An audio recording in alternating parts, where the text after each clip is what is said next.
আসসালামু আলাইকুম। Short term financing বা স্বল্পমেয়াদী অর্থসংস্থান এই চ্যাপ্টারের উপর আমি আজকে ৩ নম্বর ক্লাস নিব। গত ২টি ক্লাসে আমরা এই শীটের ১ থেকে ১৪ পর্যন্ত অঙ্কের সমাধান করা শিখেছিলাম। আজকে আমরা প্রবলেম ১৫ থেকে অঙ্ক করা স্টার্ট করব। তবে প্রবলেম ১৫ তে যাওয়ার আগে আমরা একটা বেসিক বিষয় সম্পর্কে জানি, অর্থাৎ ইনস্টলমেন্ট বেসিস সম্পর্কে আমরা জানব। তারপর ১৫ নম্বর অঙ্কের সমাধান করা শিখব। আচ্ছা, ইনস্টলমেন্ট বেসিস। আমরা অঙ্কটা চিনব কিভাবে? দেখে যে এই অঙ্কটা ইনস্টলমেন্ট বেসিসের অঙ্ক।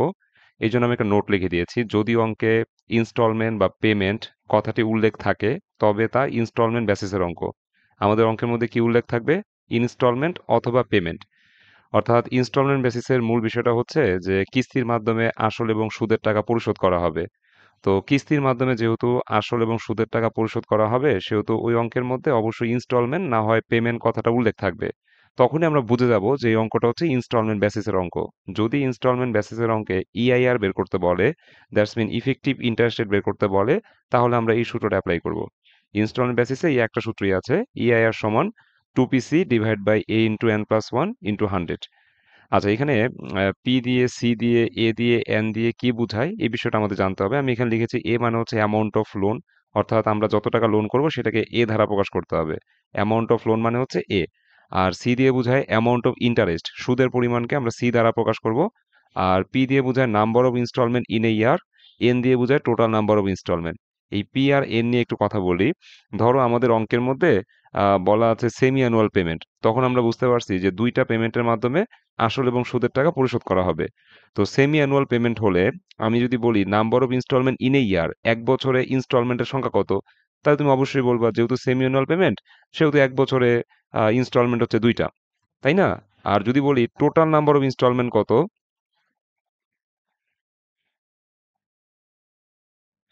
যদি বলি টোটাল নাম্বার অফ ইনস্টলমেন্ট কত, সেক্ষেত্রে দুইটাই হবে, কারণ অঙ্কটা এক বছরের যদি হয় সেক্ষেত্রে পি এর মান এন এর মান সমানই হবে। হ্যাঁ, সেক্ষেত্রে আমাদের সেমি অ্যানুয়াল পেমেন্ট বললে এন এর মানও কত হবে? 2 হবে, কারণ অঙ্কটা এক বছর মেয়াদি, টোটাল পেমেন্ট তো দুইটাই হবে, তাই না? সেমি অ্যানুয়াল পেমেন্ট মানে কি? যে এক বছরের মধ্যে দুইটা পেমেন্ট করা হচ্ছে। তাহলে এক বছরে দুইটা পেমেন্ট করা হচ্ছে, আবার অঙ্কটাও যেহেতু এক বছরে, সেহেতু টোটাল পেমেন্টের সংখ্যাও দুই হবে। আর বাই চান্স যদি অঙ্ক ২ বছরের হয়, যদিও শর্ট টার্ম ফাইন্যান্সিং ২ বছরের অঙ্ক হওয়ার চান্স একদমই নাই। ধরে নিলাম যে পরীক্ষায় অঙ্কটা আসলে ২ বছরের। হ্যাঁ, ওয়ালাইকুম আসসালাম। আচ্ছা, ধরে নিলাম যে অঙ্কটা হচ্ছে ২ বছরের। সেই ক্ষেত্রে আমাদের হচ্ছে পি এর থেকে এন এর মানটা ডাবল হবে। পি এর মান হচ্ছে ২ হবে, এন এর মান হয়ে যাবে ৪। যদি অঙ্কটা ২ বছরের হয়। কারণ পি মানে হলো ১ বছরের ইনস্টলমেন্টের সংখ্যা, আর এন হচ্ছে টোটাল ইনস্টলমেন্ট। তো ১ বছরে যদি ২ টা ইনস্টলমেন্ট হয়, তাহলে ২ বছর অঙ্ক হইলে টোটাল নাম্বার অফ ইনস্টলমেন্ট কি ২ টা হবে না ৪ টা হবে? অবশ্যই ৪ টা হবে। সেই ক্ষেত্রে এন এর মান কিন্তু ৪ হয়ে যাবে। তো এটা জাস্ট শিখে রাখবা যে পি এর মান যা হবে, অঙ্কটা যদি ১ বছরের হয় সেক্ষেত্রে এন এর মান তাই হবে। অঙ্কটা যদি ২ বছরের হয় তাহলে এন এর মান ডাবল হয়ে যাবে। আর ২ বছরের বেশি তো আসার প্রশ্নই আসে না। হ্যাঁ, শর্ট টার্ম ফাইন্যান্সিং সাধারণত ১ বছর। তো অনেক সময় ২ বছর হতেও পারে। হ্যাঁ, বাই চান্স হতেও পারে। সেজন্য আমি বলে রাখলাম আরকি যে পি এর মান আর এন এর মানের বিষয়টা। দেখো তো যতটুকু বুঝিয়েছি এই বিষয়টা ক্লিয়ারলি বুঝতে পারছো কিনা? হ্যাঁ হ্যাঁ, আসসালামু জি স্যার, বুঝতে পারছি। কিন্তু ওই যে পি আর এন ওটা একটু সমস্যা আছে, ওটা অঙ্ক করলে হয়তো ক্লিয়ার হয়ে যাবে। আচ্ছা, পি আর এন নিয়ে একটু সমস্যা আছে। পি আর এন নিয়ে একটু সমস্যা আছে। আচ্ছা শোনো, পি মানে হচ্ছে number of instalment in a year. এক বছরে ইনস্টলমেন্টের সংখ্যা। যেমন সেমি অ্যানুয়াল বললো প্রশ্নের মধ্যে, সেই ক্ষেত্রে আমরা বুঝতে পারবো যে এক বছরে পেমেন্ট হচ্ছে দুইটা। আমি দুইটা কিস্তির মাধ্যমে আসল এবং সুদের টাকা শোধ করে দিব। আবার টোটাল নাম্বার অফ ইনস্টলমেন্ট কত হবে? যদি অঙ্ক এক বছরের হয় সেক্ষেত্রে টোটাল ইনস্টলমেন্ট দুইটাই তো হবে, কারণ অঙ্কটাই তো এক বছরের। সেক্ষেত্রে টোটাল ইনস্টলমেন্ট দুই হবে, এন এর মান 2 হবে। এখন অঙ্ক যদি ২ বছরের হতো, বাই চান্স অঙ্ক যদি ২ বছরের হতো, সেক্ষেত্রে পি এর মান যা হবে এন এর মান তো তার ডাবল হবে, কারণ পি মানে এক বছরের ইনস্টলমেন্টের সংখ্যা, আর এন মানে হলো সর্বমোট ইনস্টলমেন্টের সংখ্যা, হ্যাঁ, মোট ইনস্টলমেন্টের সংখ্যা। তো এক বছরে যদি দুইটা ইনস্টলমেন্ট হয়, ২ বছর হলে কি ৪ টা ইনস্টলমেন্ট হবে, সেক্ষেত্রে এন এর মান ৪ হবে। এইটাই জাস্ট বলেছি। এখন কি বুঝতে জি পারছি স্যার, নাকি? বুঝতে পারছি। মানে এন এন হচ্ছে সম্পূর্ণ মেয়াদের মধ্যে ইনস্টলমেন্ট যে কয়টা আছে, আর আচ্ছা, পি হচ্ছে শুধু এক ইয়ার। হ্যাঁ, পি হচ্ছে শুধুমাত্র ১ ইয়ার, আর এন হচ্ছে আমাদের টোটাল ইনস্টলমেন্ট। ঠিক আছে? এন হচ্ছে টোটাল ইনস্টলমেন্ট। মানে তুমি জাস্ট চিন্তা করবা অঙ্কটা ১ বছর কিনা। যদি অঙ্কটা ১ বছর হয় সেক্ষেত্রে পি এর মান যা হবে এন এর মান তাই হবে। খাতার মধ্যে নোট লিখে রাখবা। অঙ্কটা যদি 1 বছরের হয় সেই ক্ষেত্রে পি এর মান যা হবে এন এর মানও তাই হবে।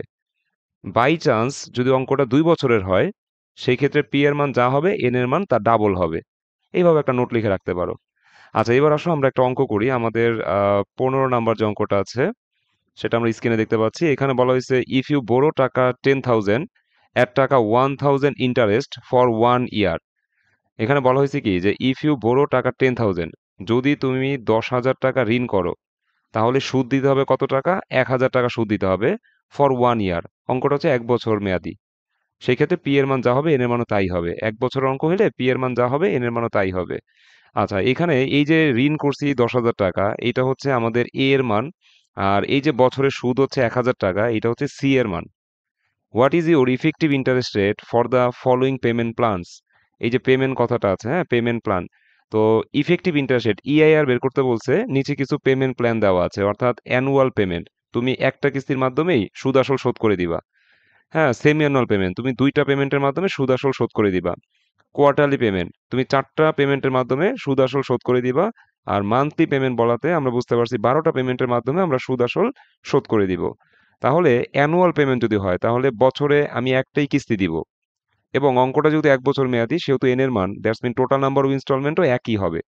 ঠিক আছে, সেমি অ্যানুয়াল পেমেন্ট, বছরে দুইটা পেমেন্ট দিব, দ্যাটস মিন পি এর মান হবে 2। আর যেহেতু অঙ্কটা 1 বছরের সেহেতু এন এর মানও সেম হবে, অর্থাৎ 2ই হবে। কোয়ার্টারলি পেমেন্টের ক্ষেত্রে আমরা বুঝতে পারছি 1 বছরে কিস্তি দিব 4টা। আর অঙ্কটা যেহেতু 1 বছর মেয়াদি সেহেতু এন এর মানও 4ই হবে। মান্থলি পেমেন্ট পি এর মান হবে কত? 12। আর অঙ্কটা যেহেতু 1 বছরের সেহেতু total payment that's mean N এর মানও 12ই হবে। আচ্ছা, এখন আমরা এ নাম্বার আর বি নাম্বার রিকোয়ারমেন্ট করি, আর সি ডি তোমাদের হোমওয়ার্ক থাকবে। A number requirement.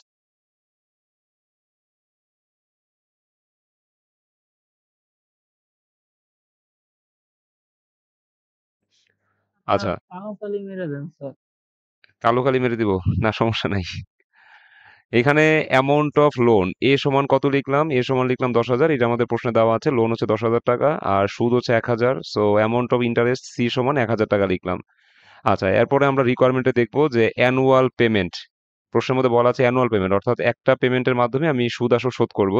সেহেতু আমাদের 1 বছরে কিস্তি সংখ্যা হবে 1 এবং টোটাল কিস্তি সংখ্যা হবে 1। তো আমরা লিখবো number of instalment in a year, P সমান কত লিখবো? 1 লিখবো।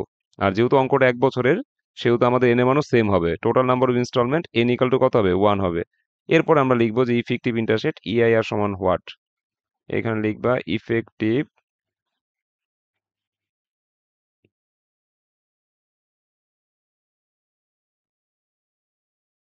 ইন্টারেস্ট রেট, ব্র্যাকেটে লিখবা ইআইআর সমান হোয়াট।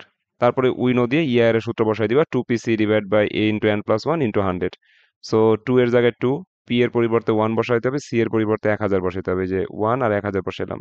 এর পরিবর্তে অ্যামাউন্ট অফ লোন 10,000 বসাইতে হবে, n প্লাস 1, এর মান হচ্ছে 1 আর প্লাস 1 তো সূত্রের আছে, ইন্টু 100। ক্যালকুলেশন করলে 10% আসে রেজাল্ট। আর বি নাম্বার যেহেতু সেমি অ্যানুয়াল পেমেন্ট বলছে সেহেতু আমাদের অ্যামাউন্ট অফ লোন আগের মধ্যে থাকবে 10,000 টাকা, অ্যামাউন্ট অফ ইন্টারেস্ট সি এর মান আগের মধ্যেই থাকবে 1,000 টাকা।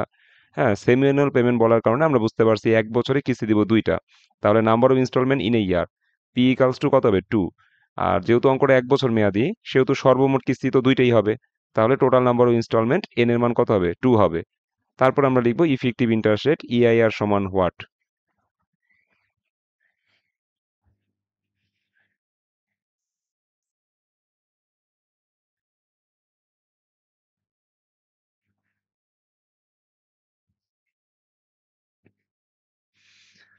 তখন আমরা উইনো দিয়ে ইয়ার এর সূত্র বসাই দিব, যে 2pc divide by a into n plus 1 into 100।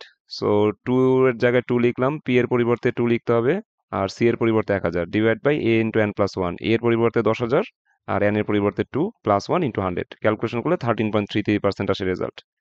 বুঝতে পেরেছি আমরা শীটের 15 নম্বর অঙ্ক। স্যার এটা ইনস্টলমেন্টের ম্যাথ স্যার কয়টা? বুঝতে পারছি আহ, স্যার, কিন্তু হুম। ওই যে এখানে সি দিয়ে ইন্টারেস্ট কিভাবে বোঝায় আর পি দিয়ে ইনস্টলমেন্ট কিভাবে হয়, আমরা তো মানে এইসব বুঝতে পারতেছি না। ও যে আচ্ছা, এটা এ দিয়ে এটা হয় শোনো, অ্যামাউন্ট যিনি বুঝালো। সূত্রটা আবিষ্কার করেছেন উনি হচ্ছে অ্যামাউন্ট অফ ইন্টারেস্টকে সি ধারা প্রকাশ করেছেন। সো এখানে কোনো কোশ্চেন রাখা যাবে না যে অ্যামাউন্ট অফ ইন্টারেস্টকে আমার সি ধারা প্রকাশ করতে পছন্দ হচ্ছে না, এটা বলা যাবে না। যিনি সূত্র আবিষ্কার করেছেন 2pc divide by a into n plus one. So উনি হচ্ছে মেনশন করে দিয়েছেন এ মানে হচ্ছে অ্যামাউন্ট অফ লোন, তারপরে এন মানে হচ্ছে total number of instalment, P মানে number of instalment in year, C মানে অ্যামাউন্ট অফ ইন্টারেস্ট। এটা তোমার মুখস্থই রাখতে হবে, ঠিক আছে?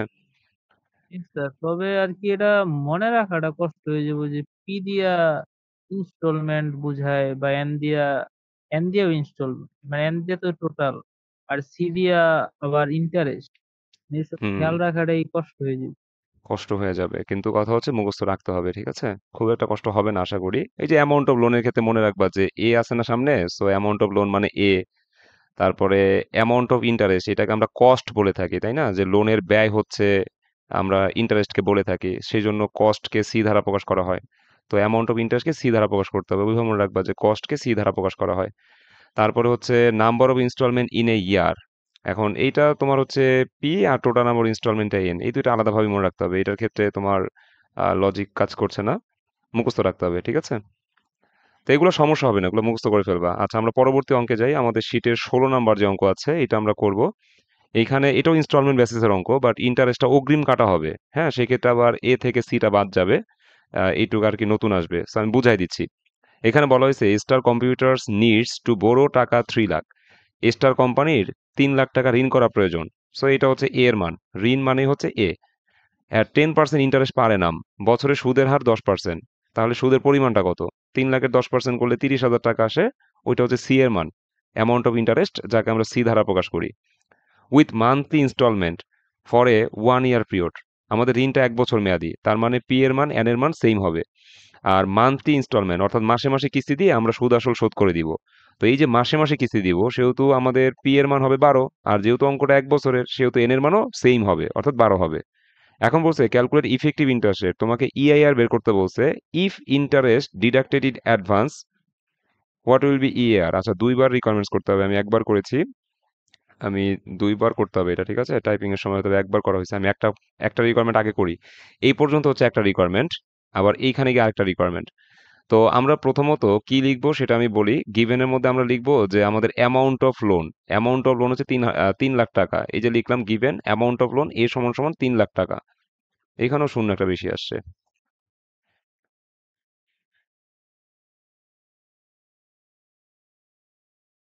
আজকে আবার তাড়াহুড়ায় স্লাইড বানাইছি তো, তোমার অনেক কিছু একটু এদিক সেদিক হয়ে গেছে আর কি। আচ্ছা, 3 লাখ টাকা আমরা বুঝতে পারছি, হ্যাঁ। সো আমাদের ঋণ ঋণ কত টাকা? ঋণ হচ্ছে 3 লাখ টাকা। সো অ্যামাউন্ট অফ লোন এ সমান কত? 3 লাখ টাকা। তারপরে সুদের হার 10%। সুদের হার দরকার নাই, আমার সুদের পরিমাণটা দরকার। সো আমি লিখবো অ্যামাউন্ট অফ ইন্টারেস্ট সি সমান কত লিখবো? 3 লাখের 10%, 30,000 টাকা হচ্ছে সি এর মান। আচ্ছা, এরপরে পি এন এর মান লিখতে হবে। মান্থ ইনস্টলমেন্ট থাকলে তুমি বুঝবা যে পি এর মান হচ্ছে 12, আর অঙ্কটা যেহেতু 1 বছরের, সেহেতু এন এর মানও 12। তাহলে লিখবা number of instalment in a year p equal to 12, আবার লিখবা total number of instalment n সমান সমান 12। পি এর মান এন এর মান সমান হবে কখন? যখন অঙ্কটা 1 বছর মেয়াদি হবে। এখন বলছে ক্যালকুলেট ইফেক্টিভ অ্যানুয়াল রেট। তোমাকে ইফেক্টিভ অ্যানুয়াল রেট বের করতে বলছে, বা ই এ আর বের করতে বলছে। সো আমরা ইফেক্টিভ অ্যানুয়াল রেট বের করে ফেলি রোমান 1 দিয়ে। ইফেক্টিভ অ্যানুয়াল রেট সংক্ষেপে হচ্ছে ইএআর। ইএআর ইআইআর একই কথা। সো যেহেতু অ্যানুয়াল কথাটা বলছে না, ইফেক্টিভ অ্যানুয়াল রেট, সো এটাকে আমরা ইএআর বলতে পারি। সো ইএআর বের করার সূত্র হচ্ছে 2pc divide by A into N plus one into 100। তাহলে আমাদের পি এর মান কত? যেহেতু মান্থলি ইনস্টলমেন্ট বলছে, সেহেতু পি এর মান হবে 12। আর সি হচ্ছে আমাদের সুদের পরিমাণ, সুদের পরিমাণ হচ্ছে 30,000 টাকা। তাকে ভাগ করব এ। এ হচ্ছে কত? 3 lakh into N plus one. N এর মান কত? এন এর মানও 12ই হবে, যেহেতু অঙ্কটা 1 বছরের, সেহেতু এন এর মানও 12 হবে। 12 যোগ 1 ইন্টু 100। দেখো তো উপরের অংশটা ক্যালকুলেশন করলে কত আসে।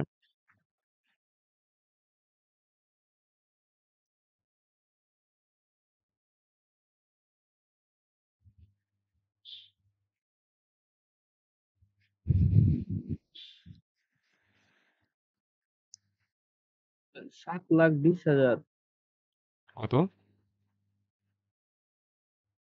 7,20,000। 7,20,000। আর নিচের অংশটা কত আসে? 3 lakh into 13। Sir 39 lakh. 39 lakh. So ভাগ করো, ভাগ করে 100 গুণ করো। স্যার 18.46। 18.46%। আচ্ছা, এটা হচ্ছে আমাদের একটা অ্যান্সার। আর আরেকবার বলছে ইন্টারেস্ট ডিডাক্ট ইন অ্যাডভান্স, যদি সুদটা অগ্রিম কাটা হয় হোয়াট উইল বি ইএআর, তাহলে ইএআর কত বা ইফেক্টিভ অ্যানুয়াল রেট কত। সেই ক্ষেত্রে রোমান 2 দিয়ে তুমি হচ্ছে ইএআর আবার বের করবা। হ্যাঁ, 2PC divide by a minus c into n+1 into 100। এই যে এ থেকে সি বাদ দিবা কখন, যখন ইন্টারেস্ট ডিডাক্ট ইন অ্যাডভান্স এই কথাটা বলা থাকবে। ঠিক আছে, যখন প্রশ্নের মধ্যে বলা থাকবে ইন্টারেস্ট ডিডাক্ট ইন অ্যাডভান্স, সুদ অগ্রিম কাটা হইছে। হ্যাঁ, সুদ যখন অগ্রিম কাটা হবে এই কথাটা যখন বলবে তখন ইএআর বের করার সময় আমরা এ থেকে সুদটা বাদ দিয়ে দিব, কারণ আমরা জানি যে ইন্টার যদি অগ্রিম কাটা হয় সেক্ষেত্রে আমাদের লোন থেকে সুদটা বাদ দিতে হয়। সো এখানে লোন মানে হচ্ছে এ, তাহলে এ থেকে সুদটা বাদ দিতে হবে, অর্থাৎ সি বাদ দিতে হবে। এ থেকে সি বাদ দিয়ে তারপর হচ্ছে n+1। হ্যাঁ, এইভাবে আমরা সূত্রটা তৈরি করব। সো এখানে আমাদের 20.51% আসবে রেজাল্ট। দেখো 16 নম্বর অঙ্ক বুঝতে পারছো কিনা। স্যার এখানে যদি অঙ্কটা 2 বছর মেয়াদি হতো তাহলে কি এখানে পি এর মান 12 আর এন এর মান 24 হতো তখন? হ্যাঁ অবশ্যই, অঙ্কটা 2 বছরের হলে এন এর মান অবশ্যই 24 হয়ে যেত। তোমরা ওইভাবে একটা নোট লিখবা যে 1 বছরের অঙ্ক হইলে পি এর মান এন এর মান সেম, আর 2 বছরের অঙ্ক হইলে পি এর মান যা হবে এন এর মান তার ডাবল হবে। হিসাব ক্লোজ, আর কিছু চিন্তা করা দরকার নাই। 1 বছর হলে 2 দুইটাই সেম। বছরের কম হইলে তাহলে দুইটা সমান হবে না? 1 বছরের যদি কম হয় তাও কি সমান হবে না ভিন্ন হবে? সুযোগ নেই, এক তাই বছরে তো? কম হবে না, এখানে অঙ্কটা 1 বছর মেয়াদি হবে।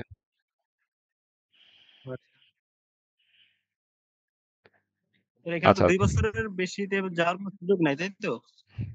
সাধারণত 1 বছরের বেশি যাওয়ার সুযোগ নাই, কারণ আমাদের শর্ট টার্ম ফাইন্যান্সিং এর সংজ্ঞার মধ্যে কি লেখা আছে, মানে 1 বছর বা তার কম সময়ের জন্য যে অর্থ সংগ্রহ করা হয় বা যে তহবিল সংগ্রহ করা হয় তাকেই স্বল্পমেয়াদী অর্থ সংস্থান বলে। তাহলে অঙ্ক তো 1 বছরের বেশি যাওয়ার সুযোগ নাই। বাট কোনো কোনো ক্ষেত্রে 2 বছরকে শর্ট টার্ম ফাইন্যান্সিং ধরে, অনেকে ধরে। তো সেই ক্ষেত্রে যদি 2 বছর চলে আসে তখন পি এর মান যা হবে এন এর মান তার ডাবল হয়ে যাবে। আমি সতর্কতা স্বরূপ বলে দিচ্ছি, বাট আমি 100%ই শিওর যে পরীক্ষায় 2 বছর দিয়ে অঙ্ক আসবে না। পরীক্ষায় শর্ট টার্মের অঙ্ক আসলে 1 বছর দিয়ে আসবে, তখন পি এর মান এন এর মান সমান হবে। বাই চান্স 2 বছর আসলে এনটাকে ডাবল করে দিবা। অ্যাডভান্সের ওই নোটটা আরেকবার একটু বলেন। অ্যাডভান্সের নোটটা যদি ইন্টারেস্ট ডিডাক্ট ইন অ্যাডভান্স অথবা ইন্টারেস্ট পেইড ইন অ্যাডভান্স এই কথাগুলো বলা থাকে তাহলে লোন থেকে ইন্টারেস্ট বিয়োগ করতে হবে, দ্যাটস মিন এ থেকে সি বিয়োগ করতে হবে। আমরা যখন এর আগে অঙ্ক করেছি যদি ইন্টারেস্ট ডিডাক্ট ইন অ্যাডভান্স বলা থাকতো তাহলে আমরা লোন থেকে ইন্টারেস্ট বাদ দিতাম। তো এখানেও সেম, লোন মানে তো এ, তাহলে এ থেকে ইন্টারেস্ট বাদ দিতে হবে, দ্যাটস মিন সি কে বাদ দিতে হবে যদি ইন্টারেস্ট ডিডাক্ট ইন অ্যাডভান্স বলে। এখানে আমাকে দুইবার ইএ আর বের করতে বলছে, যেমন এখানে বলছে লোন নিছি কত 3 লাখ টাকা, সুদ কয় পার্সেন্ট 10%। এখন মান্থলি ইনস্টলমেন্টের মাধ্যমে সুদ আসল শোধ করবো, তার মানে এটা ইনস্টলমেন্ট বেসিসের অঙ্ক। ঠিক আছে, অঙ্কটা কয় বছর মেয়াদি, 1 বছর মেয়াদি। এখন বলছে calculate EAR, effective annual rate বের করো। তো এইটা হচ্ছে আমাদের একটা রিকোয়ারমেন্ট। তো আমি গিভেনটা প্রথমে লিখবো যে অ্যামাউন্ট অফ লোন এ হচ্ছে 3 লাখ টাকা, অ্যামাউন্ট অফ ইন্টারেস্ট সি হচ্ছে 3 লাখের 10%, 30,000 টাকা। তারপরে লিখবো হচ্ছে যেহেতু মান্থলি ইনস্টলমেন্ট বলছে সেহেতু number of instalment in a year p equals to 12, আর লিখবো হচ্ছে total number of instalment n equal to 12।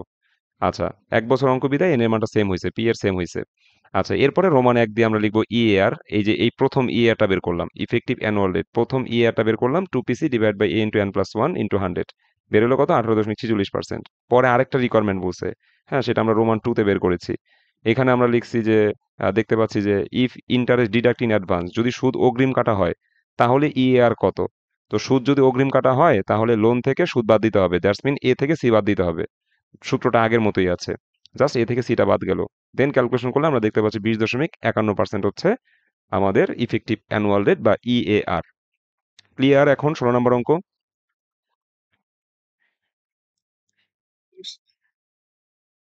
আচ্ছা, তাহলে আমরা 17 নম্বর অঙ্কটা করব এই তো এখন। ক্লিয়ার। হ্যাঁ, 17 নম্বর অঙ্কটা একটা মিক্সড অঙ্ক, এটা খুবই ইম্পর্টেন্ট একটা অঙ্ক। 17 নম্বর অঙ্কে বলা হয়েছে Sami textile mills wants to borrow টাকা 15 lakh from one bank at Rampura branch. Sami textile mills 15 লক্ষ টাকা ঋণ করতে চাচ্ছে from one bank at Rampura branch.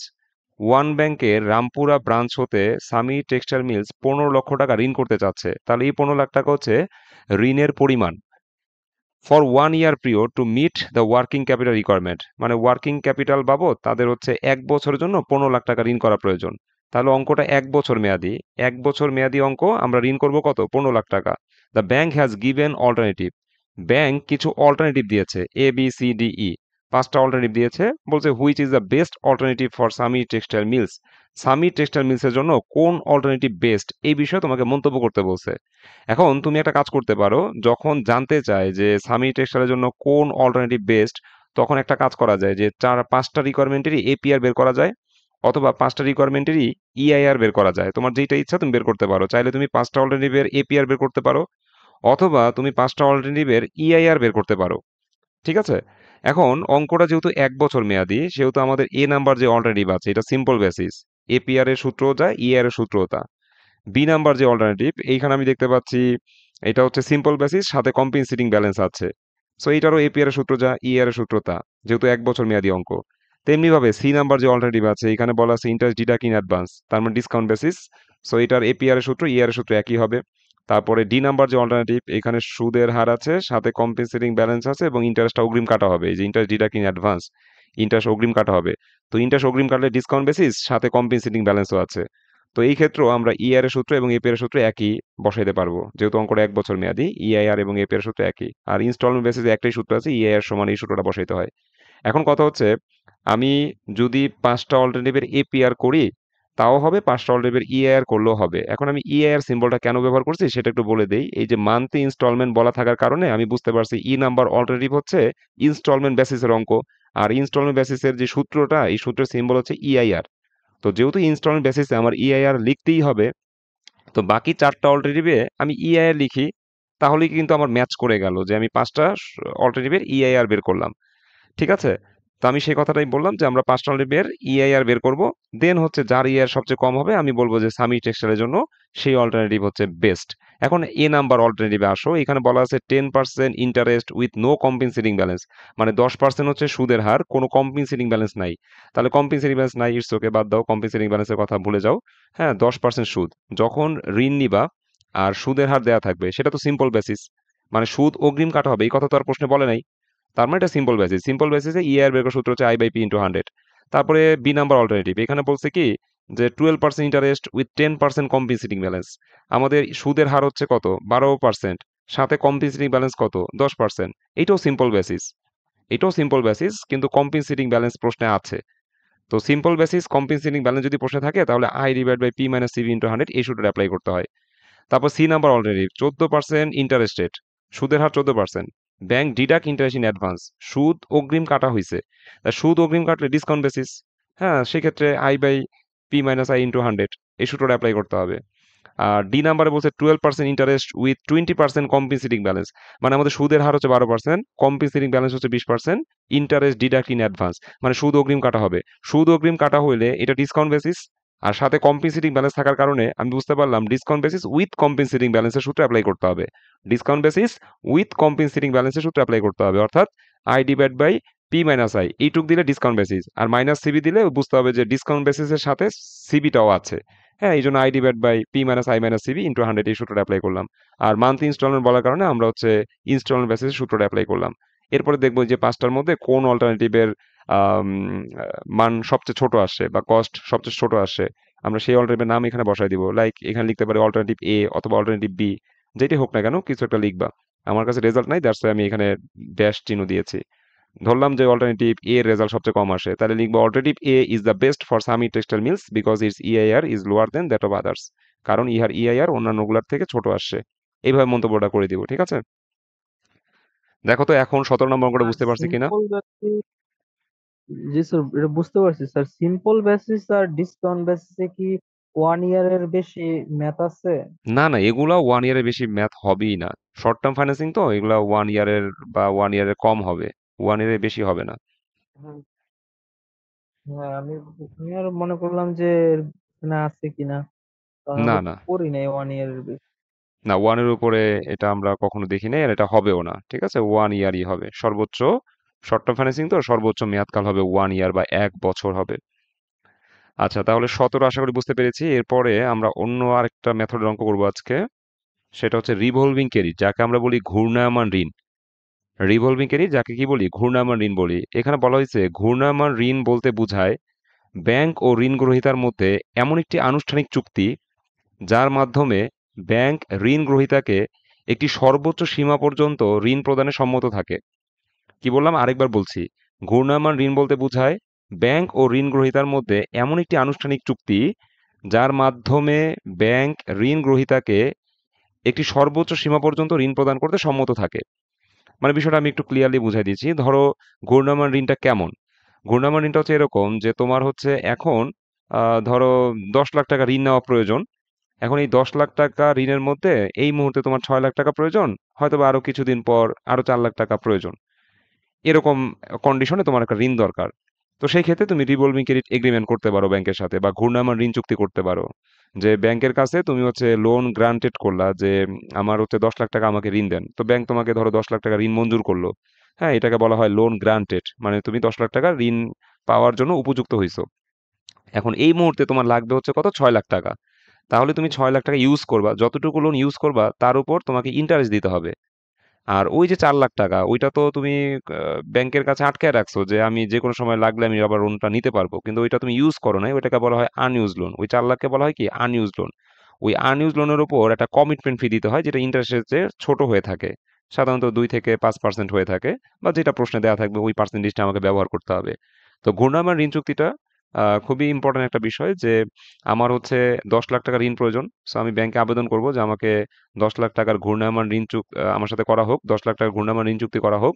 অর্থাৎ আমি সর্বোচ্চ ১০ লাখ টাকা পর্যন্ত ব্যাংকের কাছ থেকে ঋণ নিতে পারবো। এই যে ঘূর্ণায়মান ঋণ বলতে বোঝায় ব্যাংক ও ঋণ গ্রহীতার মধ্যে এমন একটি আনুষ্ঠানিক চুক্তি যার মাধ্যমে ব্যাংক ঋণ গ্রহীতাকে একটি সর্বোচ্চ সীমা পর্যন্ত ঋণ প্রদানে সম্মত থাকে।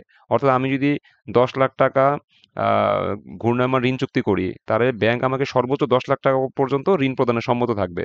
এখন আমার ১০ লাখ টাকা এই মুহূর্তে ইউজ করা দরকার নাই। আমি ধরো ইউজ করলাম ৬ লাখ টাকা ইউজ করলাম। তাহলে আমি যতটুকু লোন ইউজ করছি, সর্বোচ্চ সীমার মধ্যে আমি যতটুকু লোন ইউজ করছি, আমি ততটুকুর উপর সুদ দিব।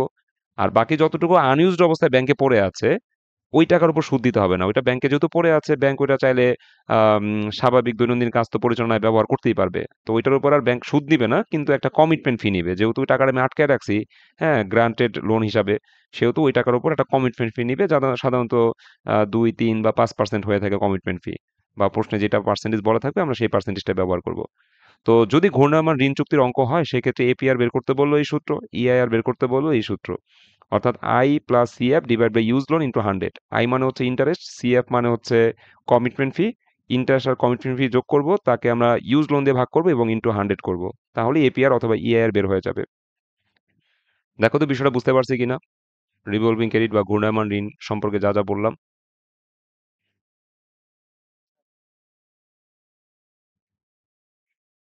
স্যার এটা বোঝার উপায় কি যে এটার উপায়টা? সিএফ দিয়ে কি বুঝাইলো?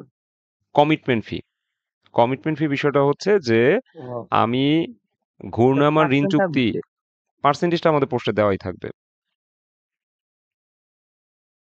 মানে এটা পার্সেন্ট আকারে থাকবে?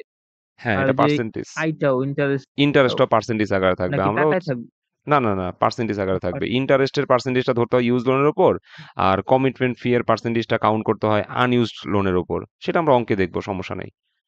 ঠিক আছে? মানে ঘূর্ণায়মান ঋণ ওকে চুক্তি যখন হবে তখন একটা সর্বোচ্চ সীমা থাকবে যে আমি ব্যাংকের কাছ থেকে সর্বোচ্চ কত টাকা ঋণ পাবো। ওইটাকে আমরা বলি লোন গ্রান্টেড। তো লোন গ্রান্টেড যদি ১০ লাখ টাকা হয়, দেখবা যে আমি ১০ লাখ টাকা ইউজ করতেছি না। আমি ইউজ করতেছি হয়তোবা ৬ লাখ টাকা, অথবা আমি ইউজ করতেছি ৮ লাখ টাকা। তো আমি যতটুকু ইউজ করব তার উপরই সুদ দিতে হবে। আর যতটুকু আনইউজ থাকবে তার উপর কমিটমেন্ট ফি দিতে হবে। কমিটমেন্ট ফি ইন্টারেস্টের চেয়ে কম হয়ে থাকে। তো এটাই হচ্ছে ঘূর্ণায়মান ঋণ চুক্তি। আসো আমরা একটা অঙ্কের সমাধান করি। আচ্ছা, ১৮ নম্বর অঙ্কটা আমরা দেখতে পাচ্ছি। ১৮ করলে ১৯ তোমাদের হোমওয়ার্ক থাকবে। ১৮, ১৯ দুইটাই হচ্ছে রিভলভিং ক্রেডিটের অঙ্ক। এখানে বলা হয়েছে ফরচুন লিমিটেড হ্যাজ টাকা ৮০ lakh revolving credit agreement with Janata bank. বলছে ফরচুন লিমিটেড জনতা ব্যাংকের সাথে একটা ঘূর্ণায়মান ঋণ চুক্তি করেছে কত টাকার, ১৮ লাখ টাকার। তাহলে জনতা ব্যাংক সর্বোচ্চ ১৮ লাখ টাকা ঋণ পরিশোধে সম্মত থাকবে। তাহলে এটাকে আমরা বলবো লোন গ্রান্টেড। এখন বলছে interest rate is settle 1% over the prime rate. মানে প্রাইম রেটের চেয়েও 1% বেশি ইন্টারেস্ট সেটেল করা হয়েছে। তার মানে প্রাইম রেট যা, তার সাথে আরো 1% এক্সট্রা যোগ করতে হবে। সেই ক্ষেত্রে আমাদের সুদের হারটা আমরা পেয়ে যাব। সো আমাদের প্রাইম রেট একদম লাস্টের দিকে মনে হয় বলা আছে, এই যে প্রাইম রেট হচ্ছে 12%, তাহলে আমরা 12% সুদে ঋণটা পাই নাই, আমাদের 1% বেশি সেটেল করা হয়েছে, অর্থাৎ 12% যোগ 1% 13% সুদ আমাদেরকে দিতে হবে। জনতা ব্যাংকের সাথে আমরা একটা রিভলভিং ক্রেডিট এগ্রিমেন্ট করছি কত টাকার, 80 লাখ টাকার। তাহলে জনতা ব্যাংক আমাকে সর্বোচ্চ 80 লাখ টাকা পর্যন্ত ঋণ প্রদানে সম্মত আছে। এখন interest is settle at 1% over the prime rate, prime রেটের চেয়েও 1% বেশি ইন্টারেস্ট সেটেল করা হয়েছে। তাহলে প্রাইম রেট যেহেতু 12%, তাহলে আমি কত পার্সেন্ট সুদের ঋণটা নিয়েছি, 13% সুদের ঋণটা নিয়েছি, 12 যোগ 1 দ্যাটস মিন 13% সুদের ঋণটা নিয়েছি। ইন এডিশন আরো সংযোজন করা হয়েছে, 2% commitment fee is to be paid on the unused part of the loan. লোনের যতটুকু পার্ট আনইউজ থাকবে, মানে যতটুকু লোন আমি ব্যবহার করব না সেটাকে আমরা আনইউজড লোন বলে থাকি। তো লোনের যতটুকু পার্ট আনইউজ থাকবে তার উপর 2% কমিটমেন্ট ফি দিতে হবে। ঠিক আছে, প্রাইম রেট 12%, এটা আগে বলছি। এখন বলছে রিকোয়ারমেন্টে what will be total cost and effective interest rate, total cost কত আর ইফেক্টিভ ইন্টারেস্ট রেট কত। তো ইফেক্টিভ ইন্টারেস্ট রেট বের করার জন্য আমরা তো সূত্র জানি যে i plus CF divide by use loan into 100, এই সূত্রটা অ্যাপ্লাই করতে হবে। কিন্তু টোটাল কস্ট আবার কি? শোনো, টোটাল কস্ট মানে হচ্ছে ইন্টারেস্ট আর কমিটমেন্ট ফির যোগফল।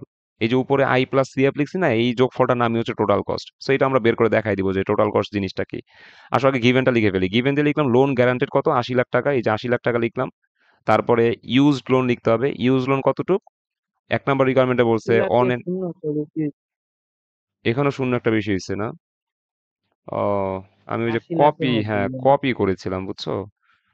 আচ্ছা, ওই কপির কারণে জাস্ট ওই কমাগুলার আগে একটা করে শূন্য এদিক সেদিক করে আমি জিনিসটাকে বানাইছিলাম, তো যার কারণে ওই লাস্টে যে এই কমার পরে 3টা শূন্যের জায়গায় 4টা শূন্য একবার লিখছিলাম, ওই একবার লেখার কারণে বাকি সব অঙ্কগুলাতে একটা শূন্য বেশি আসে।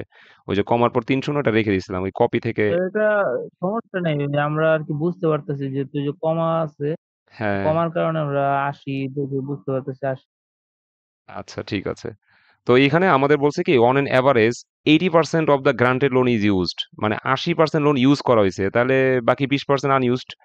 ঠিক আছে, তো 80% লোন ইউজড, বাকি 20% আনইউজড, এটা মনে রাখবা। ইউজ লোনের উপর সুদ দিতে হবে, আনইউজ লোনের উপর কমিটমেন্ট ফি দিতে হবে। তো আমরা গিভেনটা লিখি যে লোন গ্যারান্টেড হচ্ছে 80 লাখ টাকা, তারপরে ইউজ লোন কত হবে, 80%, 80% of the granted loan is used, মানে গ্রান্টেড লোনের 80% ইউজ করা হয়েছে। তাহলে ইউজ লোন কতটুকু হবে, 80 লাখের 80%, দ্যাটস মিন 64 লাখ টাকা। তাহলে 64 লাখ টাকা যদি ইউজ লোন হয়, তাহলে আনইউজ লোন কত হবে, 80 লাখ থেকে 64 লাখ বাদ দিবা, অথবা 80 লাখের 20% করলেও হবে। তো আমি 80 লাখ থেকে 64 লাখ বাদ দিলাম, দ্যাটস মিন ইউজ লোনটা বাদ দিলাম, তাহলে আনইউজ লোন চলে আসলো 16 লাখ। যতটুকু লোন ইউজ করছি, 64 লাখ টাকা লোন আমি ইউজ করছি, ইউজ লোনের উপর সুদ দিতে হবে। তাহলে এই যে ইন্টারেস্ট কিভাবে পাবো, 64 লাখের উপর 13% করলে আমরা হচ্ছে ইন্টারেস্ট পাবো 8,32,000 টাকা। আর আনইউজ লোনের উপর কমিটমেন্ট ফি, সো 16 লাখ, 16 লাখের উপর 2% কমিটমেন্ট ফি, দ্যাটস মিন 32,000 টাকা হচ্ছে কমিটমেন্ট ফি বা সিএফ এর মান। আচ্ছা, আমাদের গিভেনটা কমপ্লিট। এখন আমাদের টোটাল কস্ট বের করতে বলছে। সো টোটাল কস্ট বের করার সূত্র হচ্ছে আইপিএফ। তো আমরা যেখানে ছিলাম আর কি, যে টোটাল কস্ট বের করার সূত্র হচ্ছে ইন্টারেস্ট আর কমিটমেন্ট ফি যোগ করতে হবে। সো ইন্টারেস্ট হচ্ছে 8,32,000, কমিটমেন্ট ফি হচ্ছে 32,000। সো যোগ করলে 8,64,000 টাকা হচ্ছে টোটাল কস্ট। সো আমাদের একটা রিকোয়ারমেন্ট বের হয়ে গেছে, যে টোটাল কস্ট বের করতে বলছিল, আমরা বের করে ফেলছি। মানে ঘূর্ণায়মান ঋণ চুক্তিতে দুইটাই কস্ট আছে, সুদ আর হচ্ছে কমিটমেন্ট ফি। সো এই দুইটাকে যোগ করলে টোটাল কস্ট হবে, স্বাভাবিক বিষয়। আর ইফেক্টিভ ইন্টারেস্ট রেট বের করতে বলছে, সো আমরা ইআইআর সমান সূত্র বসাবো যে i plus CF divide by use loan into 100। আমরা এই সূত্র প্রয়োগ করে ইআইআর বের করে ফেলবো। সো আই এর মান হচ্ছে 8,32,000, সিএফ এর মান হচ্ছে শুধু 32,000, আর ইউজ লোন হচ্ছে 64 লাখ ইন্টু 100, ক্যালকুলেশন করলে 13.50%, এটা হচ্ছে আমাদের ইআইআর এর মান। তো এইভাবে আমরা ইআইআরটা করে ফেলবো, ঠিক আছে। আর রিকোয়ারমেন্ট 2, এটা ছিল রিকোয়ারমেন্ট 1। রিকোয়ারমেন্ট 2 এর গিভেন আবার নতুন করে লিখতে হবে, টোটাল কস্ট বের করতে হবে, ইআইআরও আলাদাভাবে বের করতে হবে। সো রিকোয়ারমেন্ট 2 তোমরা পারবা। এখানে বলছে on an average 60% of the granted loan is used, 60% loan হচ্ছে ইউজ করা হয়েছে। তাহলে 60% লোন যদি ইউজ করি, তাহলে আমরা ওই যে গ্রান্টেড লোন 80 লাখ লিখবো, ইউজ লোন 80 লাখের 60% যেটা আসে লিখবো, আর আনইউজ লোন হবে 80 লাখ থেকে ওই ইউজ লোনটা বাদ দিয়ে দিবা, আনইউজ লোন চলে আসবে। ইন্টারেস্ট ধরবা ইউজ লোনের উপর 13%, আর কমিটমেন্ট ফি ধরবা আনইউজ লোনের উপর 2%। তারপর টোটাল কস্ট বের করবা, দেন ইআইআর বের করবা। সো 18 কি পারবো আমরা করতে? জি স্যার, পারবো। তো স্যার আচ্ছা, যদি সম্পূর্ণ টাকাটা ইউজ করি, তাহলে এক সমান হয়ে যাবে না ওই যে রেট দুইটা, যদি মানে আমরা পুরো টাকাটা ইউজ করি লোনের, না, নিয়ম অনুযায়ী করে সম্পূর্ণ ফেলবো। টাকাটা সম্পূর্ণ টাকা যদি ইউজ করি সেক্ষেত্রে আমাদের ইউজ লোন ধরো 80 লাখের 100%, সেমটা 64। হবে না, মানে ইন্টারেস্ট ইন্টারেস্টের যত পার্সেন্ট ইআইআরও তো তখন মনে হয় ততই হবে। আচ্ছা, ওইটা আমরা ক্যালকুলেশন করলে বুঝতে পারবো আর কি কত পার্সেন্ট হয়। যদি সম্পূর্ণ ইউজ করি আমাদের তো ফরম্যাট ঠিক থাকবে। ৮০ লাখে 100% করলে ইউজ লোন, তারপরে আনইউজ লোন কত হবে? ৮০ লাখ থেকে ৮০ লাখ বিয়োগ করলে 0, তখন ইন্টারেস্টের মানটা পেয়ে যাবা, কিন্তু কমিটমেন্ট ফি 0 হয়ে যাবে। কারণ কমিটমেন্ট ফি তখন আর নাই, তখন 0 হয়ে যাবে। তারপরে টোটাল কস্ট বের করবা, ইআর বের করবা, রেজাল্ট যেটা আসবে ওইটাই হবে তোমাদের অঙ্কের অ্যান্সার।